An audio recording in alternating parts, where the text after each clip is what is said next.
बऱ्याच दिवसांनी.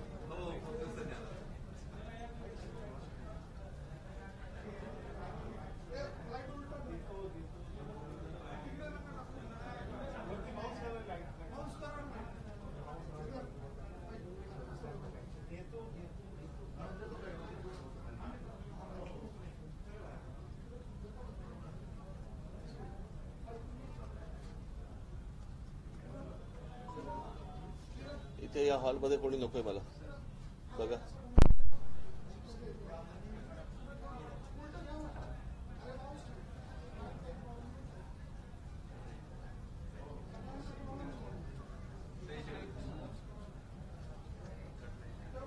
ए बाबा नकोय बोललो ना तुम्हाला. नकोय मला. तो बंद कर.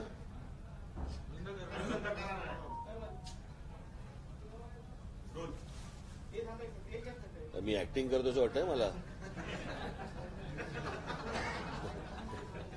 Roll camera action.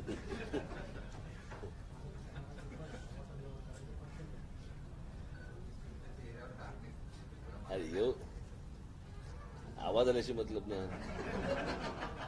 कोणतरी बोलतंय.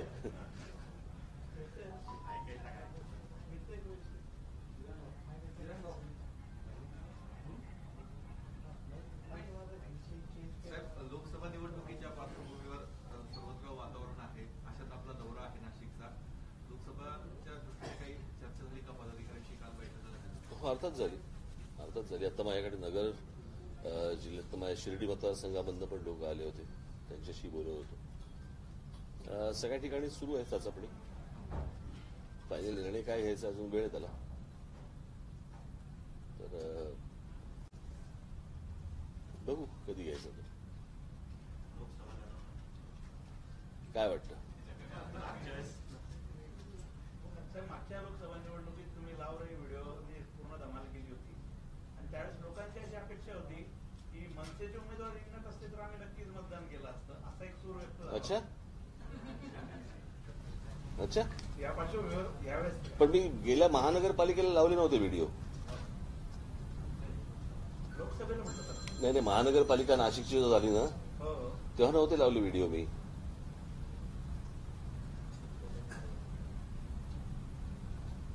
त्यावेळेला मतदान करायला हरकत नव्हती ना.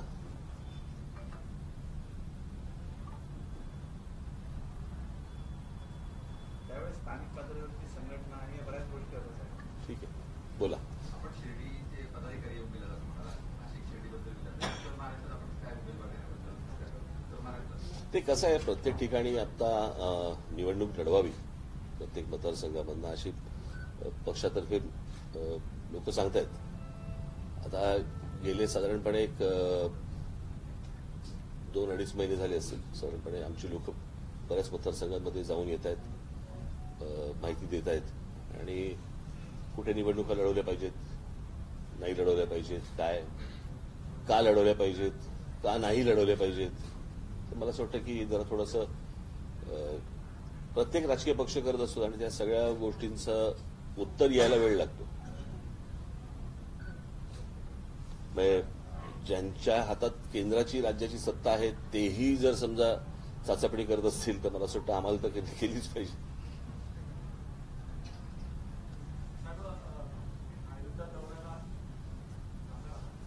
हो सगळे शांत झाले की. मला आता तिकडे कळलं की काहीतरी 3,000 पोलीस आहेत आणि 10 लाख माणसं आहेत रोज. आता ह्याच्यात कसं जायचं.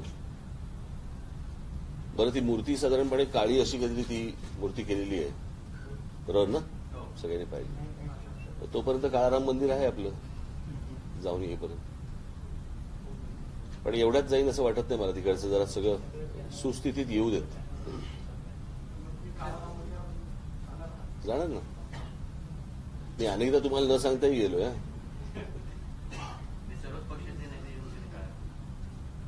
मग मी रांगेत नाही उभा राहत. महाविकास आघाडीमध्ये काल संजय राऊत असं म्हणते प्रकाश आंबेडकरांच्या संदर्भात त्यांना एक प्रश्न विचारण्यात आला असा. राज ठाकरे जर महाविकास आघाडीकडे आले तर काय विचारायचं. तर त्यांनी म्हटलं की आम्ही प्रकाश आंबेडकरांना देखील निमंत्रण दिलं नव्हतं तरी ते महाविकास आघाडीकडे. म्हणजे कोण जाते त्यांच्याकडे. हे मुळात सगळे आत्ताचे लवंडे आत्ता कुठे लवंडतील काही सांगता येत नाही. यांचा काही भरोसा आहे का? कोण जाणार यांच्याकडे? भवितव्य नाही मग. हं? भवितव्य महाविकास आघाडी किंवा एकंदर महायुती. मला असं वाटतं ह्या इंडियामध्ये नितीश कुमार पण होते ना? मग त्याचं काय झालं? ते काल एक चांगलं व्यंगचित्र आणलं होतं कुठेतरी. 2 आय काढून घेतलेत. साहेब 2014च्या लोकसभा निवडणुकीअगोदर आपण गुजरात दौरा केला. त्यानंतर मार्च तारीख आपण सांगितलं नरेंद्र मोदी पंतप्रधान होऊ शकतात. आता आपण एकंदरीत भाकीत केलं होतं, ते भाकीत खरं ठरलं. आता आपण 2024ला कोणता पीएम पदाचा उमेदवार डोळ्यासमोर आहे आपण आपण तर मी तुम्हाला पहिली गोष्ट तुमचं काय असतं, मेमरी शॉर्ट असते पत्रकारांची, त्याच्यामुळे मी तुम्हाला थोडीशी गोष्ट सांगतो. मी असं म्हटलं होतं की नरेंद्र मोदींसारखा पंतप्रधान व्हावा. ते माझं भविष्य नव्हतं, बाकीत नव्हतं ते माझं. असं व्हावा अशी एक इच्छा आहे, असं मी म्हटलं होतं. तसं आत्ता अजूनपर्यंत चाचपणी सुरू आहे. चाचपणी झाल्यावर सांगितलं. असा कोणता चेहरा असतो? सांगितलं मी तुम्हाला, चाचपणी झाली की सांगितलं. कारण एक व्यंगचित्र व्हायरल झालं तुमच्या दौऱ्यामध्ये. एक व्यंगचित्र व्हायरल झालंय. तुम्ही हात असा पुढे केलाय आणि सर्वसामान्य नाशिककर 2 हात पुढे करतोय. जी महापालिका 2012ला आपण आपल्या ताब्यात होत्या, 12 ते 17. लोकसभेच्या दृष्टिकोनातून त्या व्यंगचित्राला आपण किती महत्व? हे मी पाहिलं नाही. मी पाहिलं नाही. काढत असतं. भावी मुख्यमंत्री भावी मुख्यमंत्री कसं प्रत्येक जण आपापल्या इच्छेनुसार काय काय गोष्टी टाकत असतो, लिहित असतो, व्यक्त करत असतो. त्याच्यामुळे आनंद मानायचा आणि पुढे जायचं.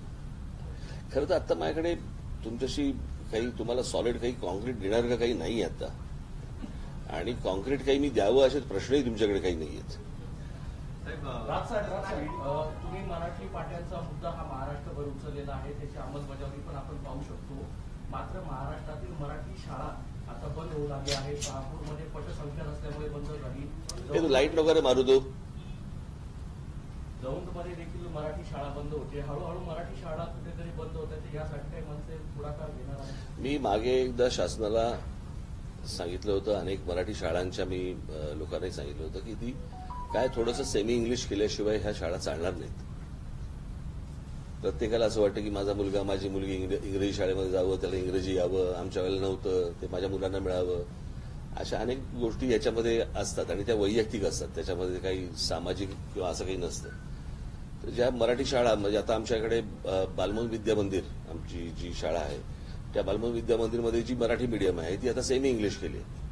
आणि सेमी इंग्लिश केल्यानंतर आज तिकडे त्याचा रिपोर्ट घ्या, 100% भरलेली आहे शाळा.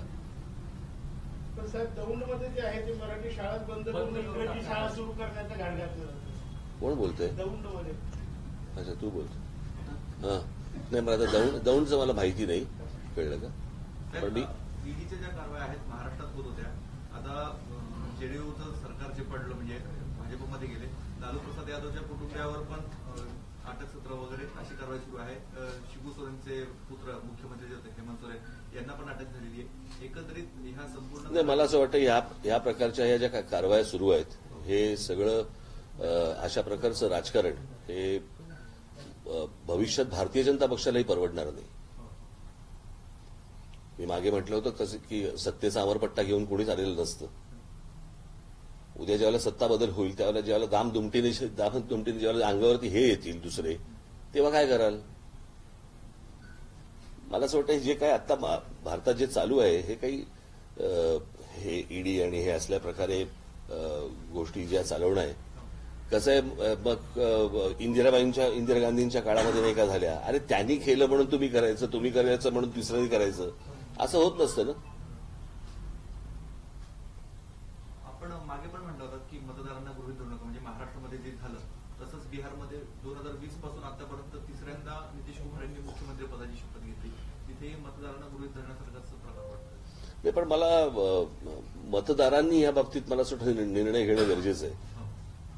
जोपर्यंत राजकारण्यांना मतदार जोपर्यंत बटणीवर आणत नाहीत तोपर्यंत काहीच तुम्हाला मिळणार नाही ना. म्हणजे आपण 10 चुकीच्या गोष्टींपासून दुर्लक्ष करायचं आणि एखाद्या चांगल्या गोष्टीवरती मतदान करायचं की समोरचा परत 10 गोष्टी करायला, चुकीच्या गोष्टी करायला परत मोकळा होतोच ना. तर सामान्य मतदारांचा जर विचार केला तर आता परत एक मुद्दा असा आहे की आता लोकसभा निवडणूक आहे, ईव्हीएमचा मुद्दा परत एकदा चर्चेत येतो, लोकांमध्ये अजूनही त्याच्याबद्दल क्लिअरिटी नाही. तर मनसेचा आता पुढे भूमिका काय असणार? मागच्या वेळेस तुम्ही चांगला लढ घेतला होता, आता बाकीचे घेत आहेत ना. मी ज्यावेळेला घेत होतो, जेव्हा घेतला होता त्यावेळेला कोणी मला साथ दिली नाही, कळलं का. आता तेच बोंबलतायत, बोंबला. श्रीरामाचा गजर करून लोकसभा पुन्हा भाजप मिळवेल असं तुम्हाला वाटतं काय? दुसरीकडे जे श्रीरामाचं सध्या लोक केलं होतं काय या जर तरला काही अर्थ नाहीये. जोपर्यंत मतदान होत नाही तोपर्यंत काही अर्थ नाही ना. होऊ शकतं, नाही होऊ शकत, काही माहिती नाही ना. प्रत्येक निवडणूक ही वेगळी असते, कळलं का. याचे काय तुम्हाला असे काही शाश्वत ठोकताळे त्याला काही नसतात या गोष्टीला. म्हणजे कोणाला माहिती होतं की कांद्यावरती निवडणूक होईल आणि काहीतरी वेगळं निर्णय येईल? कोणाला काही कल्पना नसते या गोष्टींची. त्याच्यामुळे आताही काय होईल याचा काही अंदाज बांधणं कठीण आहे. पण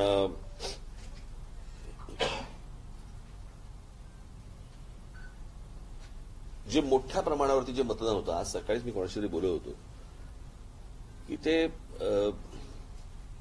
बाबरी मशीद, बाबरीचा ढाचा तुटणं, त्याच्यानंतर दंगली होणं, त्याच्यानंतर बॉम्ब ब्लास्ट होणं, तेव्हा झालेलं मतदान हे रागातनं झालं होतं मतदान. आणि त्यावेळेला मला असं वाटतं जे काँग्रेसचा मतदार असेल, इतर पक्षांचा जो मतदार असेल, त्यांनी देखील शिवसेना, भारतीय जनता पक्षाला किंवा भारतीय जनता पक्षाला मोठ्या प्रमाणावरती मतदान केलं होतं. 2014ला देखील त्या प्रकारचं एक रागातनं झालेलं मतदान होतं. आता ज्या वेळेला एखादी गोष्ट पूर्ण होते तेव्हा समाधानातनं किती मतदान होतं हे माहिती नाही आपल्याला अजून. तर त्याच्यामुळे आपल्यासाठी ही नवीनच गोष्ट आहे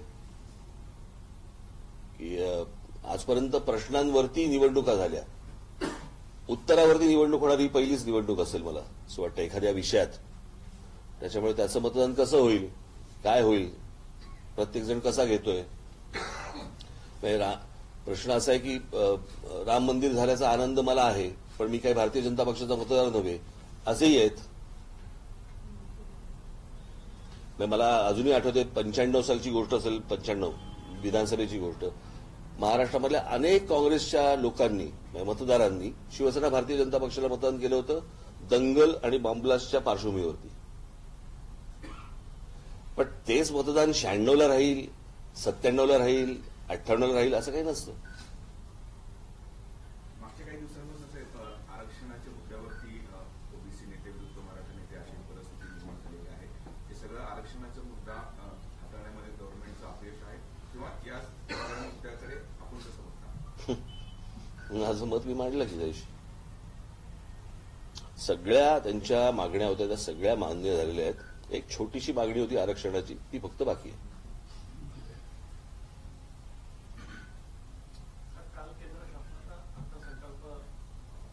मी नाही पाहिलं ना. मी साहेब एक भावनिक पोस्ट राजन साळवेंनी सकाळी पोस्ट केलेली आहे. बाळासाहेबांची जी खुर्ची आहे त्याची किंमत, त्यांचे प्रश्न नका मला विचारू. नाही, बाळासाहेबांच्या खुर्चीची किंमत, त्यांचे प्रश्न त्यांच्यापाशी. लोकसभा विधानसभा निवडणुकीच्या पार्श्वभूमीवर आपण 2 दिवसापासून या ठिकाणी मार्गदर्शन करताय. मात्र शहरात आणि जिल्ह्यात मनसेमध्ये मोठी गटबाजी पाहायला मिळते. काय आहे, गटबाजी प्रत्येक पक्षात असते, सत्तेतली दिसत नाही, विरोधी पक्षातली दिसते, कारण ते जरा वोकल असतात विरोधी पक्षातले. सत्तेतली येऊ देत विरोधी पक्षातनं, तुम्हाला कळेल. किंवा आता लोकसभा आहेत ना, बरोबर की नाही, विधानसभा, महानगरपालिका येऊ देत, तुम्हाला कळतील त्यांच्यातले तडे आणि त्यांच्यातले स्क्रॅचेस. आमचा जरा थोडासा उघडा कारभार असल्यामुळे दिसतात. काय हा, कसलं इंजेक्शन? काल दिलंय पहिलं, निवडणूक लढणार नाही. काल पहिला डोस दिलाय. किती डोस असतात? त्यांच्यावरती आहे. आता पहिल्या डोसमध्ये बरे झाले तर आपण वॅक्सिन नव्हतं का घेतलं, तर पहिल्याच बरे झाले तर झाले. मात्र तुम्ही असं सांगितलं का निवडणूक सुद्धा लढणार नाही 30 तारीख. नाही, प्रश्न असा आहे की या सगळ्या ह्याच्यामध्ये जर समजा आपण कोणत्या क्षेत्रामध्ये आहोत, त्या क्षेत्रामधला जर आपण त्याची जर पोच नसेल, बरोबर आहे, तर ह्या लोकांच्या जीवावरती, अशा लोकांच्या जीवावरती किंवा त्यातली जी काही ठराविक टाळकी आहेत त्यांच्या जीवावरती मी निवडणुका लढवायच्या आणि पदरात अपयश पाडून घ्यायचं काही इच्छा नाही मला. आता काही लोकांना बरीच वर्ष झाली राजकारणामध्ये, माझ्या पक्षात असतील, इतर पक्षात असतील, त्याला एक राजकीय पोच येणं म्हणतो आपण त्याला. ती जर पोच नसेल तर मला असं वाटतं की ते 52 पत्त्याचा कॅट किती काळ पिसायचा ना मी. बाहेर अनेक लोक आहेत, सक्षम लोक आहेत, स्वतःचा मी विचार करणार. महायुतीचे अनेक नेते मनसेबाबत आता सध्या फॉर आहेत. आता मोदींचा जो कार्यक्रम झाला त्यावेळेस गिरीश महाजनने प्रतिक्रिया व्यक्त केली होती की आम्ही समविचारी पक्ष आहोत, आम्ही सोबत येऊ शकतो. आता लोकसभेचं जे तुमची चाचपणी चालली आणि कार्यकर्त्यांमध्ये पण एक अशी भावना आहे की खूप वर्ष आपण स्वबळावर लढलो, एखाद्या वेळेस आपण युतीत लढलं पाहिजे, म्हणजे युती किंवा आघाडी. कोण कार्यकर्ते भेटले तुला? तुमचेच कार्यकर्ते. अच्छा, उगाच काहीतरी आपलं लोकांचं मत, लोक कहते आहे वगैरे माहिती ना, ते राजदीप सरदेसाई वगैरे बोलतात, लोक कहते आहे. तू कुठे बाहेर जातो लोक कहते म्हणायला? बोला. साहेब, जरांगे पाटील पुन्हा एकदा उपोषण करतात असं त्यांनी सांगितलंय 10 फेब्रुवारीपासून. त्यांच्या काही मागण्या म्हणजे ते गुन्हे दाखल झालेले होते, ते गुन्हे. बघा, मी त्या दिवशी जेव्हा जरांगे पाटलांना भेटायला गेलो तेव्हा त्यांच्या समोर, लोकांसमोर मी तेव्हा सांगितलं होतं हे होणार नाही. हो, हो. बरोबर की नाही? हा विषय टेक्निकल आहे, हा कायद्याच्या दृष्टिकोनाचा विषय आहे. हा अशा प्रकारचा निर्णय कुठचंही राज्य सरकार घेऊ शकणार नाही आणि केंद्राला या गोष्टींचा विचार करायचा असेल तर प्रत्येक राज्यामध्ये ही परिस्थिती आहे. प्रत्येक राज्यामध्ये हे कसं करणार आहेत त्याच्यासाठी तुम्हाला सुप्रीम कोर्टामध्ये जायला लागेल, त्याच्यासाठी विशेष अधिवेशन बोलवायला लागेल, त्यांना अनेक प्रोसेस आहेत त्याला. ते काही इतकं सोपं नाहीये.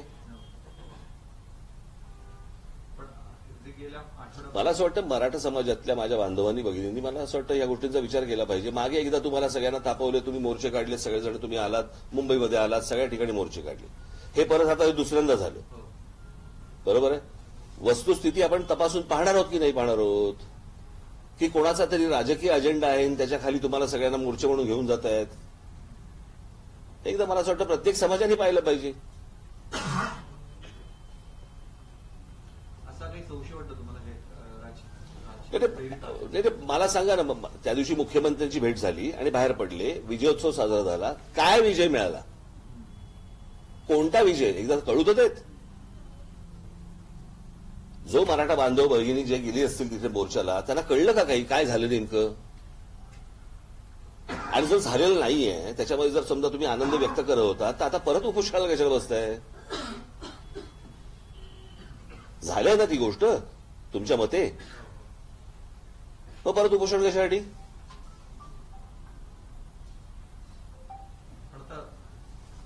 भुजबळ काउंटर करतायत आता उद्याला पण त्यांनी नगरमध्ये. नाही, मला कसं आहे ते सगळ्या गोष्टी ह्याला कोणाचे सगळ्यांचेच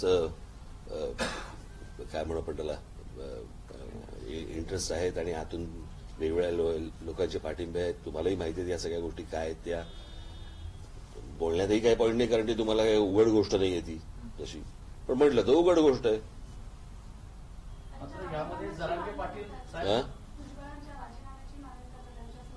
सरकारने निर्णय घ्यावा, मी काय आरक्षणाच्या प्रश्नामध्ये मनोज जरांगे पाटील फसले का फसवले गेले सरकारकडनं काय माहित.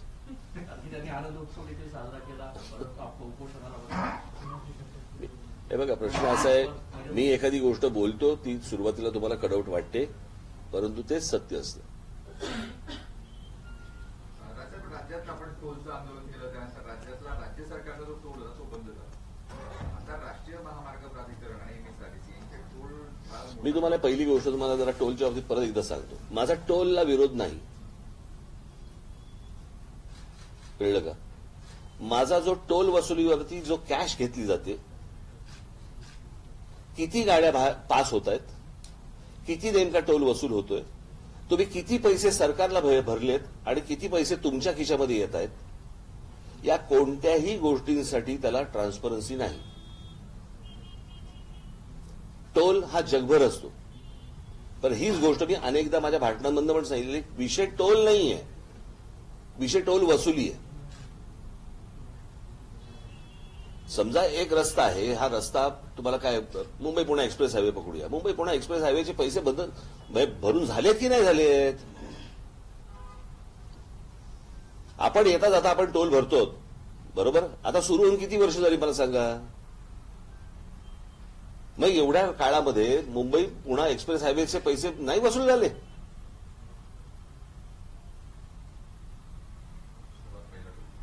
बरोबर की नाही.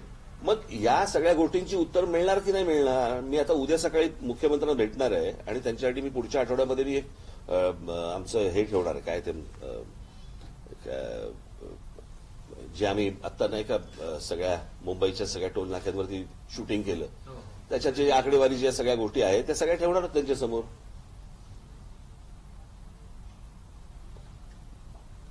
मी पैसे देतोय, माझं मत आहे हे पैसे माझे सरकारला गेले पाहिजे बरोबर, ज्याच्यातनं सरकार काहीतरी नवीन काही योजना करू शकेल.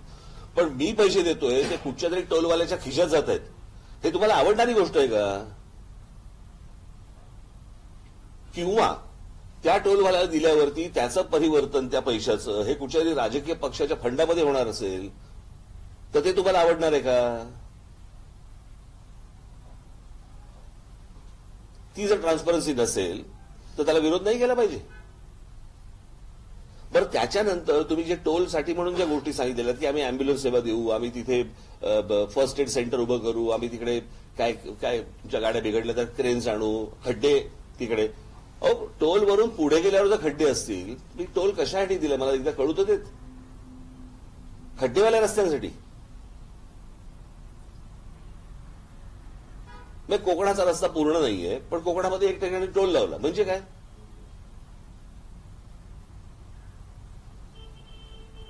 बरं, आता त्या तुमचा काही नवीन जो ह्या झाला ना, नाही हो, ट्रान्स हार्बर, तिथे खूप काहीतरी वेगळ्या काहीतरी काही अत्यंत पॉवरफुल अशी त्यांनी कॅमेराज लावले. म्हणजे गाडी तुमचं काही नंबर प्लेट सोडा, आतला माणूस पण तिकडे दिसतो बरोबर की नाही. म्हणजे टेक्नॉलॉजी आहे, मग लावा सगळ्या टोलला. हवीत कशाला माणसं?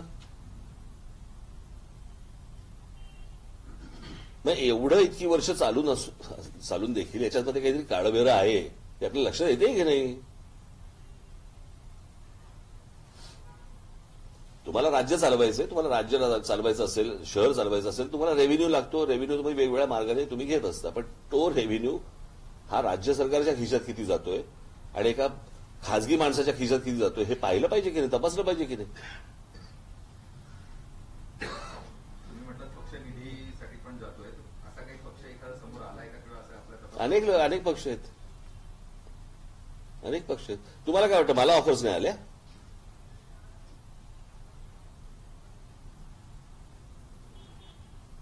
एक दिवस सांगेन मी त्याला जे आले होते त्यांना सांगितलं इथेच मारीन, परत टोलवर जाता पण नाही येणार त्याला.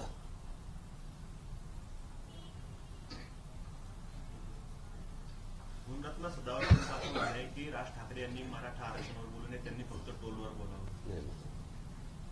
पुढे अजून एक प्रश्न असा होता की गुजरातमध्ये टोल खूप कमी आहे, तुलनेमध्ये कोणती जी हे आहे म्हणजे मला असं वाटतं बघ, महाराष्ट्रात सर्वाधिक नाही मला काय वाटतंय माहिती नाही या सगळ्या ह्याच्यामध्ये की फक्त मला प्रश्न पडत आहेत आणि तुम्हाला कोणाला प्रश्नच पडत नाहीयेत.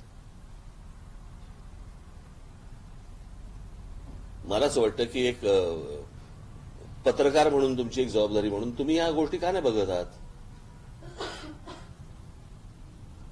तुम्ही फक्त राजकीय मुद्दा म्हणून ह्याच्याकडे पाहताय का? मग मला असं वाटतं एक पत्रकार जाणीव म्हणून आपण या गोष्टी उघडल्या पाहिजेत, उघड्या केल्या पाहिजेत. इतकी वर्ष टोलचं आंदोलन सुरू आहे, जेव्हा टोलचं आंदोलन होतं त्यावेळेला काचा फुटलेला फक्त तुम्हाला फोटो दिसतात किंवा बातम्या येतात. याच्या पलीकडे आतमध्ये काय चालू आहे हे कळायला नको का?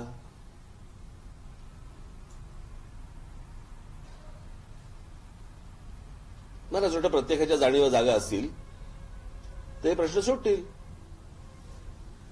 रणजित सावरकरांनी 4-5 दिवसापूर्वी एक वक्तव्य केलं होतं, महात्मा गांधींची जी हत्या झाली तर ती नथुराम गोडसे यांच्या बंदुकीतून झाली. ते अगदी 2 फुटावर होते. पण अरे सोडा म्हणा आता त्या जुन्या गोष्टी.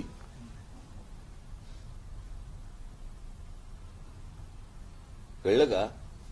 त्यातनं काही प्रबोधन किंवा काही बोध घेणार नसू आपण ना, तर उपयोग काय त्या गोष्टींचा?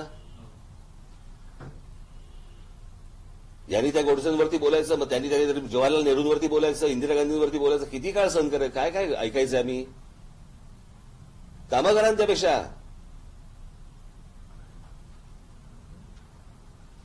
हे यांच्या लोकांचे वाभाडे काढणार, ते त्यांच्या लोकांचे वाभाडे काढणार. आता गेले ते सगळेजण, गोडसेही गेले, गांधी गेले, सगळेच गेलेत.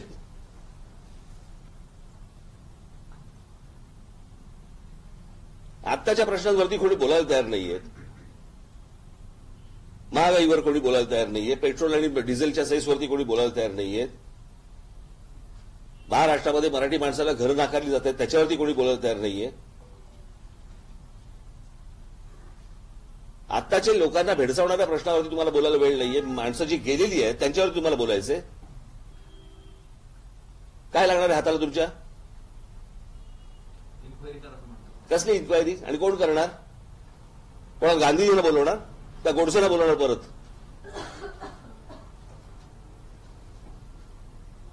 मूर्खाचा बाजार सगळं. बाकी काही नाही.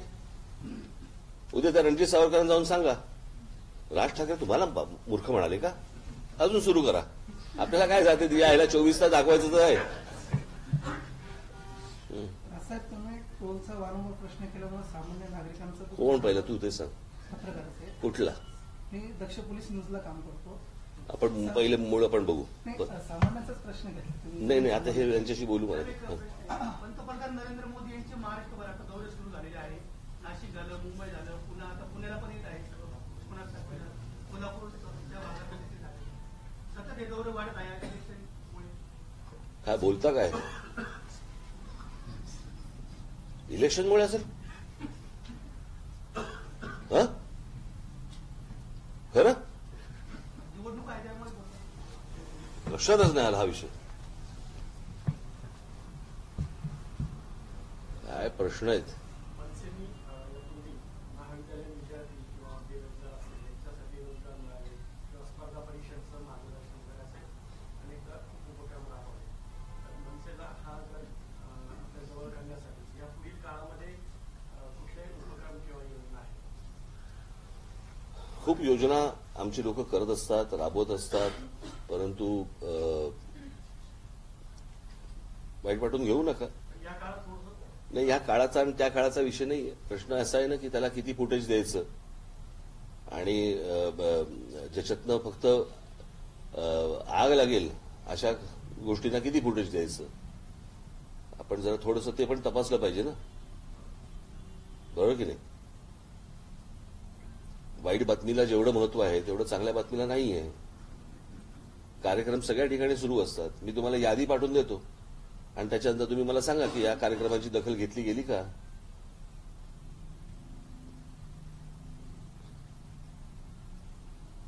अशा चटपटीत सगळ्या बातम्या पाहिजे असतात आपल्याला. मी मागे एकदा एका प्रेस कॉन्फरन्समध्ये सांगितलं होतं, मला असं वाटतं की तुम्ही जसे राजकारण्यांना जसे प्रश्न विचारता तसे मला असं वाटतं तुम्ही एकदा स्वतःलाही प्रश्न विचारले पाहिजेत. सध्याची एकूण पत्रकारिता आणि ज्या प्रकारे काही बातम्या ज्या काही चालू आहेत किंवा जे काही पत्रकार, मी तर भाषणच केलं होतं तुमच्या पिंपरी चिंचवडमध्ये जाऊन, बरोबर ना? आज सगळ्या ठिकाणची जी अवस्था आहे, जशी राजकीय अवस्था खालावलेली आहे तशी पत्रकारितेची अवस्था खालावलेली आहे. कोणाच्या तरी सांगण्यावरून कुठचे तरी प्रश्न विचारले जातात. फारच झालं ना. आणि जितकं कन्स्ट्रक्टिव्ह नसेल तितक्या बातम्या चांगल्या.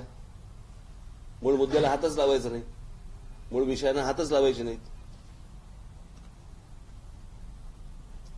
असो, चला. तू अजून नका बोलायला लावू मला.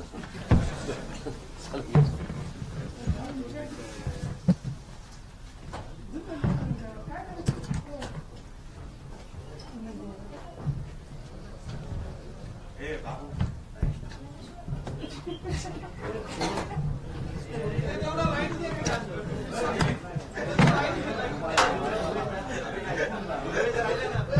राहिले ना